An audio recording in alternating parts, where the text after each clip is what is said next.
Em nome do Pai que me criou, em nome do Filho que me resgatou, em nome do Espírito Santo que me santificou, divina vontade, reina na minha vontade. Coroa da santidade, continuando a renúncia da vontade própria. Agora ele está falando aqui da renúncia por cruzamentos. Eu não sei o que quer dizer, vamos ler, né? E vamos ver o que o Senhor quer nos ensinar. Aí ele fala uma nota, ele dá uma nota aqui, Daniel. Esse ponto também é tratado nas sessões Amor à Cruz e Mortificação, no capítulo deste livro dedicado ao crescimento no fundamento das virtudes para receber o presente do dom. Agora devemos então considerar como reagimos às cruzes que já fazem parte de nossas vidas. Jesus diz a Luísa que essa resposta é o que diferencia os eleitos dos réprobos. Santa Faustina também disse: muitas vezes senti a paixão do Senhor Jesus em meu corpo, embora isso fosse imperceptível para outros, e me alegrava nele porque Jesus queria. Mas isso durou apenas um curto período de tempo. Esses sofrimentos incendiam minha alma com amor a Deus e às almas imortais. O amor dura tudo. O amor é mais forte que a morte. O amor nada teme. É o Diário de Santa Faustina. Deixa eu ver que data que é. 46. Verso 46, acredito. Quer que você busque, aí o Daniel disse, quer você busque ou não a mortificação da carne e uma vida de penitência, você sofrerá. Mas a pergunta é, o que você fará com esse sofrimento? Pense em como você está irritado e o que quer ou quem causou. Lamentar e reclamar? Pensar infinitamente em como você poderia evitar para tentar garantir que não precisará sentir isso novamente? Parar em nada para tentar se livrar disso? Essas atitudes não estão de acordo com a vontade de Deus ou com a confiança necessária que devemos ter na vontade de Deus. Portanto, devemos fazer um balanço de como reagimos ao sofrimento. Se, no entanto, você unir a paixão de Cristo, todo o sofrimento que a vontade de Deus permitir que você sofra e meditar sobre seus próprios sentimentos, essa conquista poderá inflamar poderosamente o seu amor e desejo e descartá-lo para receber o presente. Devemos então acreditar, pois é certamente verdade, que ao nos permitir sofrer, Deus nos dá o maior presente. Lembre-se, nossa capacidade de sofrer por Ele é a única coisa pela qual os anjos nos invejam. Luísa disse: enquanto Jesus descansava, compreendi muitas coisas sobre as palavras ditas por Jesus, especialmente sobre o sofrimento por amor a Deus. Oh, que moeda de valor inestimável! Se todos soubéssemos, competiríamos uns com os outros para quem sofrer mais. Mas acredito que somos todos míopes, cegos, em conhecer esta moeda tão preciosa, e é por isso que não se tem conhecimento dela. Aí foi em 514, no dia 16 de setembro de 1899. Então, é logo nos primeiros volumes, primeiro 2 volumes que está isso, essa parte. Mas como é prático encarar o sofrimento como um presente? Porque faz a coisa necessária, renúncia, e muito mais fácil, né? Faz a gente renunciar muito mais fácil. Nos permite ver esse mundo passageiro pelo que realmente é e nos separa do lixo trivial ao qual nos apegamos insensatamente e que nos impede de ser abertos ao dom da vontade de Deus. Se você refletir sobre sua vida até agora, perceberá facilmente que isso é verdade. Geralmente foram nossas cruzes que nos permitiram libertar-nos de nossas verdadeiras correntes, assim como uma cirurgia necessária, embora dolorosa, remove de nossos corpos o que causa muito mais dor do que a própria cirurgia. Lembre-se de que a renúncia também deve ser vista como um aspecto essencial da imitação de Cristo, pois ele esvaziou-se pegando a forma de escravo, esvaziou-se a si mesmo tomando a forma de escravo, tornou-se obediente até a morte, morte de cruz. Em seu comentário sobre espiritualidade francesa, a Nova Enciclopédia Católica diz o seguinte: Na completa posse da humanidade de Cristo pela divindade, em que a humanidade de Cristo carece de sua própria subsistência, de sua própria personalidade, eles viram a condição absoluta de autodenúncia e apego a Deus. Desse estado de servidão infinita, eles extraíram a característica mais fundamental de sua espiritualidade, a profunda e total renúncia ao eu, que é, ao mesmo tempo, total adesão a Cristo e possuído por Ele.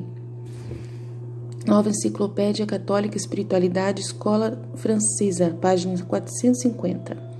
Antes decidimos que a encarnação era o maior evento da história, mas agora, considerando quanto de uma autorrenúncia foi a segunda pessoa do triplo Deus Santo se esvaziar infinitamente a ponto de nascer à semelhança da carne pecaminosa, Ele, o Deus Todo-Poderoso e Eterno, infinitamente perfeito e abençoado em si mesmo, quem não precisa de nada e que não precisa de nada e de quem todas as coisas boas procedem, digno de descer de uma distância maior do que você faria se tornasse uma formiga, ou melhor, um grão de poeira, isso sem mencionar o inimaginável esvaziamento do eu através do escândalo da cruz que este onipotente Filho de Deus empreendeu.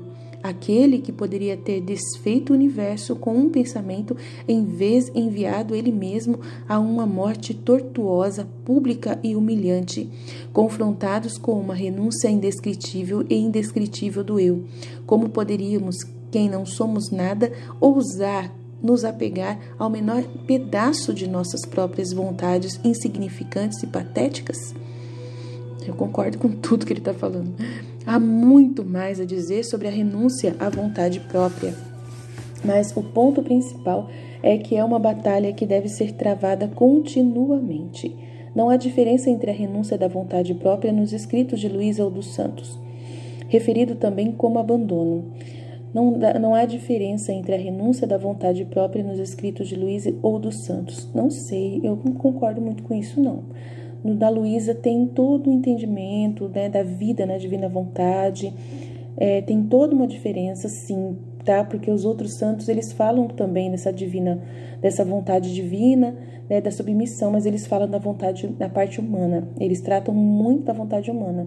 Então, o Daniel, ele não entendeu essa parte de que Jesus fala muito no livro do céu sobre a diferença, né, da vida da santidade, das virtudes e da vida da santidade na vontade divina. Se ele tivesse entendido, ele não teria escrito isso. Há uma diferença muito grande do viver na divina vontade e o viver na submissão, né, sendo humano. Tem uma diferença absurda e Jesus fala isso muito mesmo, né? Referindo aqui como abandono, ele diz rendição, abnegação ou esvaziamento. Então, na visão, assim, se você for olhar na parte humana, é parecido, tá? Mas a parte divina muda tudo e a divina faz parte do processo, tá? O que Jesus faz com a gente, o que Deus faz através da sua divina vontade, do seu fiat em nós, é totalmente diferente. Então, assim, precisa salientar muito claramente que tem uma diferença muito grande do que os outros santos escreveram, né? Santa Teresinha para trás, Santa Teresa d'Ávila para trás, né? Do que aconteceu com a Luísa, do que realmente falou para a Luísa. E foi só para a Luísa que ele falou isso, ele não falou mais para ninguém. Então, é claro que Jesus diz isso para a Luísa: olha, eu não falei isso para ninguém, só para você. Nossa Senhora fala só para a Luísa também sobre o dom da divina vontade, não falou com mais ninguém. Então, é muito importante a gente entender isso, tá? A única pessoa que sabe um pouquinho mais, que recebeu um pouquinho mais de entendimento foi a Santa Faustina, pelo que eu já percebi, né? O São Maximiliano Kolbe, a Conchita de Armida, né? A Dina Belanger, que ele já falou aqui, né? E outros aí que ele já falou, citou aqui, desses novos profetas pós-Luísa. Então, esses, período Luísa, pós-Luísa, esses também entenderam um pouco mais, que dependia mais de Deus do que deles. Então, tem toda uma diferenciação. Então, sempre que tiver uma coisa aqui no livro do Daniel que eu acho que é importante salientar, eu vou estar salientando aqui, tá bom? Porque eu li, eu estou entendendo o livro do céu plenamente, né? E ele é um teólogo, ele é um filósofo. Então, quando a gente fala é um teólogo e filósofo, às vezes está com a mente muito cheia de coisas, né? E com muitos medos de também receios de também desfazer dos outros santos. Mas eu não tenho receio nenhum, porque é Jesus mesmo que pede pra gente entender que é muito maior do que os outros santos viveram. Que a vida na divina vontade é muito maior do que todos os outros santos anteriores viveram. É muito claro isso, ponto final. Quem ficar chateado com isso, chore, não tem o que fazer. É Jesus, fala com ele que você tem que resolver. Tá? É ele quem fala isso, não é a Luísa, é ele, é Jesus no livro da Luísa que fala e fica convencendo a Luísa com muita dificuldade. A Luísa custa para entender isso. A Luísa custa para entender. É Jesus o tempo todo repetindo para poder ver se ela entende, porque custou para ela entender que ela era uma santa especial, que ela estava recebendo um dom único, diferente de tudo. Foi muito difícil para Jesus convencer ela não conseguia acreditar. Então, se ela teve dificuldade e Jesus teve um trabalho tão grande de convencer, eu não vou jogar fora o trabalho do meu mestre. Não vou mesmo. Então, ele também me convenceu. Amém? Amém? Amém? Então, vamos lá. Por isso, encorajo-vos novamente a sentir-se à vontade para perseguir esse objetivo por meio de qualquer espiritualidade. Não, só por meio da espiritualidade de Jesus com a Luísa. Não tem outra. Ele já está inventando coisa aqui. Não tem outra. Ele falou, você pode viver a divina vontade de qualquer outro, São Francisco de Sales, tal. Não, desculpa, não dá. Não dá. É só com a Luísa mesmo que dá para você entender o dom de viver na divina vontade. Vou pular aqui. Ao renunciar à vontade própria em deixar desfeito em sofrimento material e a ocasião do orgulho são totalmente descartados, e a humildade é aperfeiçoada no mais alto grau. E Deus se torna o Senhor de toda a vontade do homem, e a vontade do homem está tão unida à vontade de Deus que ele não pode querer nem desejar outro jeito. Este homem afastou o velho e vestiu o novo, que é renovado e feito de acordo com a mais querida vontade de Deus. De tudo o que Cristo diz, bem-aventurados os pobres de espírito, ou seja, aqueles que renunciaram à própria vontade, porque deles é o reino dos céus. Talvez você possa tentar o simples exercício espiritual que se segue. Coloque-se sentado ou ajoelhado em frente de Nosso Senhor no Santíssimo Sacramento, esforce-se para estar o mais próximo possível dele, pelo menos garantindo que ninguém esteja entre você e ele. Permaneça ali por um tempo, com os braços ao seu lado ou apoiado no colo e com as palmas voltadas para cima em direção ao tabernáculo ou monstrância. Nesta postura, medite sobre tudo que você considera querido para você. Não apenas posses, mas também amigos, família, até as suas próprias intenções de planos que você tem para o futuro, o seu desejo de evitar certas coisas ou buscar outras suas esperanças temporais aqui na Terra, as suas boas obras, tudo que você já fez, o seu próprio eu, tudo. Medite em simplesmente jogar tudo na frente do tabernáculo para que Jesus faça com tudo isso o que Ele quiser. Tá? É muito importante fazer isso aí que ele está pedindo, é muito importante. Imagine isso como lançar uma pedrinha na sua vontade no imenso mar da divindade de Cristo, que habita em toda a sua plenitude a meros pés à sua frente. Diga a ele que você faz isso com toda a sua liberdade, com todo o seu amor e com todo o seu desejo de ser preenchido com nada além de sua vontade divina. O mais importante nesse ato é conversar com ele com suas próprias palavras, como faria com um amigo de confiança. Você também pode usar palavras para o efeito de: Jesus, eu não sou nada, você é tudo. Pegue tudo o que sou e tudo o que tenho e me dê em troca tudo o que você é e tudo o que você tem, pois desejo não ter mais vontade a não ser a sua vontade. E o Senhor dá e o Senhor tira. Bendito seja o nome do Senhor. Então, esse momento ali, você vai colocar diante de Deus a sua família, os seus filhos. Então, você vai entregar para Deus tudo. Se Ele quiser tirar alguém da sua vida, Ele vai tirar. E você vai se abandonar inteiramente. Você não vai ter medo de pedir para Ele tirar quem Ele quiser, quando Ele quiser da sua vida. Você vai pedir para Ele, Senhor, se o Senhor quiser um dia levar meu filho, se o Senhor quiser levar o meu esposo, me deixar sozinha por anos e anos e anos, né? Eu não encontrar outra pessoa e eu ficar sozinha, só contigo eu aceito. Se o Senhor quiser levar meu filho e quiser depois me dar outro, e não sei o que o Senhor vai fazer, ou se o Senhor vai permitir que meu filho fique doente, com uma doença muito terrível, eu ter que ver o sofrimento dele, seja feita a tua vontade. Não é fácil fazer isso, gente, mas eu já fiz. Eu já fiz. Precisei fazer. Se eu não fizesse isso, eu não teria a plenitude do dom da divina vontade que eu estou buscando. Eu não estaria caminhando nessa plenitude que eu estou vivendo. tá? Tudo. Eu tinha um salão de beleza, entreguei tudo para Jesus, Jesus levou. Não tenho mais. Não tenho mais. Eu tinha um carro muito bom, Jesus levou. Não tenho mais. Foi muito difícil dar casa para Jesus. Muito difícil, mas ele não levou a casa ainda. Mas eu dei para ele também. Eu também dei. Nossa, foi muito difícil. Uma das coisas mais difíceis para mim foi dar a casa e a minha família. Nossa, como foi difícil. Mas eu entreguei. Falei, tá bom, seja o que Deus quiser. E eu sei que ele leva, gente. Ele leva as coisas. Ele leva tudo. Leva tudo. A única coisa que eu tive que pedir para ele não levar foi minha sogra. A minha sogra estava muito no hospital, estava passando por uma situação muito difícil. E meu marido não estava preparado para ela morrer. E eu estava com muito medo de como ele ia ficar. E se você falar, mas você pensou em você, né? Porque ele ficando doente, você atrapalha você também e tal. Eu falei, olha, eu não pensei em nada, eu só pensei no meu marido, na fé do meu marido e no medo do meu marido se perder. Na confiança com Deus. E assim, ele falou assim, não posso perder minha mãe, não posso perder. E ele tava brigando com Deus, pedindo para Deus não tirar a mãe dele. E aí eu peguei e falei com Jesus do meu jeito, na vontade divina. Falei, Senhor, dá mais um tempinho.